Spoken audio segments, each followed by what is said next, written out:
L'atelier de sensibilisation et d'information sur le projet 50 millions de femmes ont la parole a regroupé des ressortissantes des 15 pays de la CEDEAO. Financé par la Banque africaine de développement et exécuté par le Centre de la CEDEAO pour le développement du genre, ce projet va permettre aux femmes entrepreneurs de développer leurs différentes activités. Cette rencontre a donc permis aux participantes d'échanger sur la mise en œuvre d'une feuille de route pour l'exécution du projet.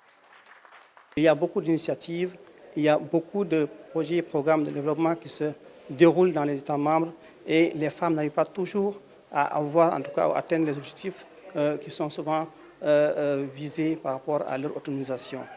Alors, ce projet vise donc à ouvrir les opportunités à ces femmes entrepreneurs ou à ces femmes qui voudraient entreprendre pour qu'elles puissent, en tout cas, avoir un cadre d'échange. Le ministère ivoirien de la femme, de la protection de l'enfant et de la solidarité fait de l'autonomisation de la femme l'une de ses préoccupations majeures. C'est à juste titre que son directeur de cabinet adjoint s'est réjoui de ses travaux d'Abidjan.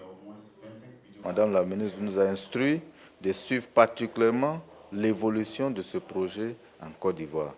Et nous avons compris que toutes les femmes entrepreneurs de Côte d'Ivoire, notamment les fédérations qui feront certainement partie de l'équipe des projets, vont se donner la main pour creuser un réseau national. Les représentants des pays de la CEDEAO ont exprimé leur reconnaissance à l'institution au terme de ces 2 jours de travaux. Nous nous réjouissons vraiment de cette initiative qui embrasse toutes les préoccupations des États membres.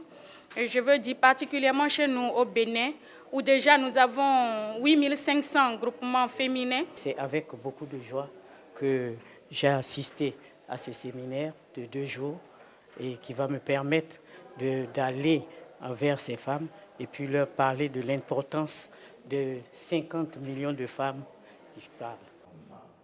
Le projet est d'un coût global de 8 milliards de francs CFA sur 3 ans et bénéficie du partenariat du marché commun de l'Afrique orientale et australe et de la communauté de l'Afrique de l'Est.